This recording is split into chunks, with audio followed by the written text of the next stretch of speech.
Hello and praise the Lord. My name is Charles Peter and welcome to our inspirations today. It is my prayer that God will minister to you in an area you're trusting Him to minister. If you have not, kindly follow, subscribe, and like our YouTube channel as well as our other social media pages. God bless you. Welcome. Hello and praise the Lord. It's another wonderful opportunity that God has given us for our daily inspiration, a moment to encourage and inspire one another with the Word of God, even as we explore how God's mercies intersects with our sins and how God shows Himself strong on our behalf when we wait on Him as we recount the story of the prophet Jonah in the Old Testament book of Jonah. How God comes through for us even when we have rebelled against Him, when we have rejected His instructions, and we find ourselves in messes, we find ourselves amid these problems. God's delivering hand always comes through for us, and He shows Himself strong on our behalf. God's mercies in our sins.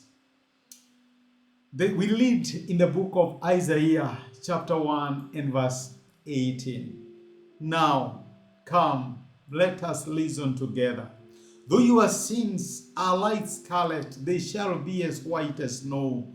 Though they are red as crimson, they shall be like wool. If you're willing and obedient, you will eat the best from the land. What better scripture to explain the predicament of prophet Jonah and the Ninevites when it comes to repenting our sins and listening with God? We saw that Jonah's sin found him out.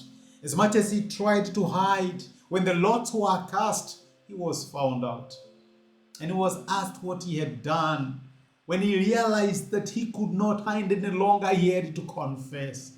My brother and my sister, it is David who said that he who hides his sins will not prosper, but he who confesses and renounces them will obtain mercy. If only Jonah had done this sooner than later. Because he found himself in that predicament where now he is telling people, I am a Hebrew, I serve the living God, I'm actually running away from God. He confessed his sins.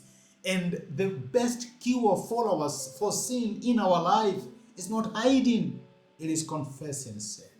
It is bringing it into the light of God's holiness and telling God, God, it is not someone else who did it. It is not someone who pushed me to it. I am the one who did it. And I know this is long. I deserve death, for the penalty of sin is death. But I ask you to forgive me. And that is what it means to obtain mercy. Jonah confessed his sin. And then he tried to fall into human hands. Human hands is where people are empathizing with you. They feel sorry about you. They even pray with you. They even lay their hands on you. They even anoint your head with oil.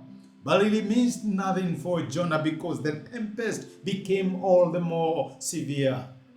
The situation moved from bad to worse.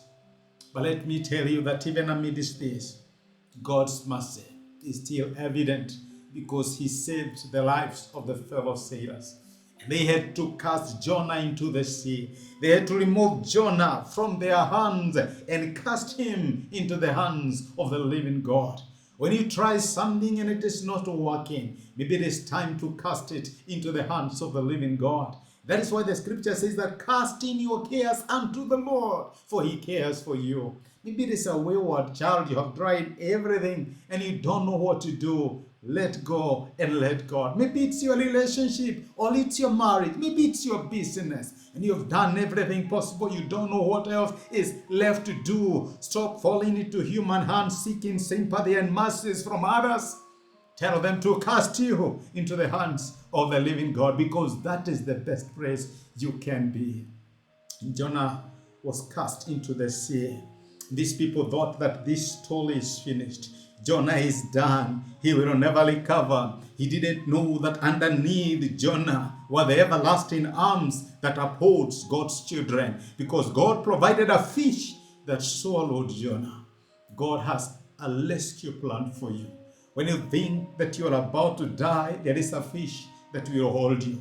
I know it is not the most comfortable of experiences being in the belly of a fish. I know it is not convenient. I know it's not one of the experiences you would wish to have. But let me tell you that God in His mercies keeps you going. That is why you realize you lost a job. You did not know how you're going to survive.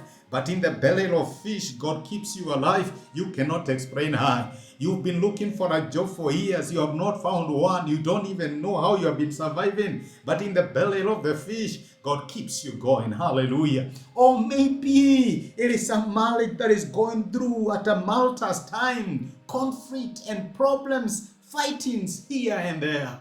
And you thought that my marriage will crash soon, but for some reason you cannot explain, it is still going. Because there is a God who keeps us alive in the belly of a fish.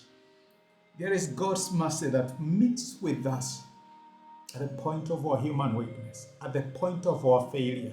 God does not give up on us because we have sinned. And as long as we are willing to embrace Him, let me tell you that He will receive us back to Himself.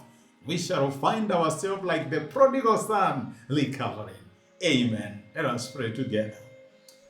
Oh, love that would never let us go. Love that holds us even in our messes. Love that holds us even when we are smelling because we have dined with His words. We worship You. Your mercy, oh God, meets with us in our sins. And that is the mercy that found Jonah in the belly of a fish. Pray for my brother and my sisters whose experiences today are almost like being in the belly of a fish. They even wonder how they are surviving. Friends have told them, I don't know how you're making, but we are grateful that Your mercies are still available to keep them going.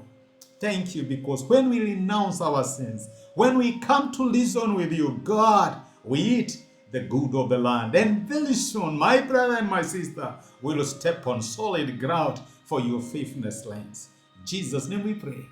Amen and amen. I'm so grateful that you joined me for this inspiration. Thank you so much for your time. Thank you for the encouragement. And thank you. Remember, the belly of fish is not your destiny. God's mercies will intercept your sins. You are blessed, and thank you. I'm so grateful that you joined me for our inspiration today. Thank you for sharing your time with me. It is my prayer that today's message have ministered to you, and God will continue showing Himself strong on your behalf. If you would love to accept the Lord Jesus Christ as your Lord and Savior, please repeat this prayer after me. Say, Lord Jesus, I thank You for loving me as a sinner. And today, by faith, I accept Your love. I ask You to come into my life and be my Lord and my Savior. Thank You for saving me. Amen. Amen. My brother and my sister, if you have made that prayer, I want you to believe without any doubt that God has heard you and He has saved you. You have become a child in His house. And let me tell you, it can only get better. God bless you. And until next time, thank you so much. God bless you.